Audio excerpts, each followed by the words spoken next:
നമുക്കിഷ്ടം നമ്മെ സ്നേഹിക്കുന്നവരെയാണ്.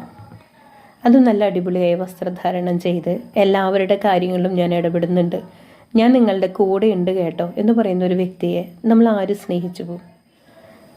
അങ്ങനെയുള്ളവർ നമ്മളോട് ഒരിക്കലും ദേഷ്യപ്പെടുകയോ അല്ലെങ്കിൽ നമ്മുടെ വിഷമങ്ങളിൽ നമ്മളെ അസ്വസ്ഥപ്പെടുത്തുകയോ അവർ ചെയ്യില്ല. പകരം അവർ നമ്മളോട് സാരമില്ലാന്നേ, അതൊക്കെ ഓക്കെ ആവുന്നേ, അങ്ങനെ ഒരു രീതിയിലാണ് നമ്മൾ അപ്രോച്ച് ചെയ്യാം. ചിലരുണ്ട്, അവരെങ്ങനെയാണെന്ന് വെച്ച് കഴിഞ്ഞാൽ നമുക്കൊരു തെറ്റ് പറ്റിക്കഴിഞ്ഞാൽ നമ്മളെ നല്ല രീതിയിൽ ശാസിക്കും. അതിങ്ങനെ ചെയ്തിരുന്നുവെങ്കിൽ നിങ്ങൾക്ക് നല്ല റിസൾട്ട് കിട്ടുമായിരുന്നില്ലേ എന്നൊക്കെ നമ്മളോട് പറയും. നമ്മുടെ നല്ല പ്രവൃത്തികളിൽ, നമ്മുടെ വിജയങ്ങളിൽ അവർ നമ്മളെ അഭിനന്ദിക്കും. കുറച്ചുകൂടി നന്നായിരുന്നെങ്കിൽ നിങ്ങൾക്ക് ഈ വിജയം കൂടി കയ്യെത്തി പിടിക്കാമായിരുന്നില്ലേ എന്നും അവർ അഭിപ്രായം പറയും. പക്ഷേ നമുക്ക് ശരിയായ ഒരു ജീവിത പ്രതിസന്ധി വരുമ്പോൾ ആദ്യം പറഞ്ഞ കൂട്ടർ ഒരിക്കലും നമ്മുടെ കൂടെ ഉണ്ടാവില്ല.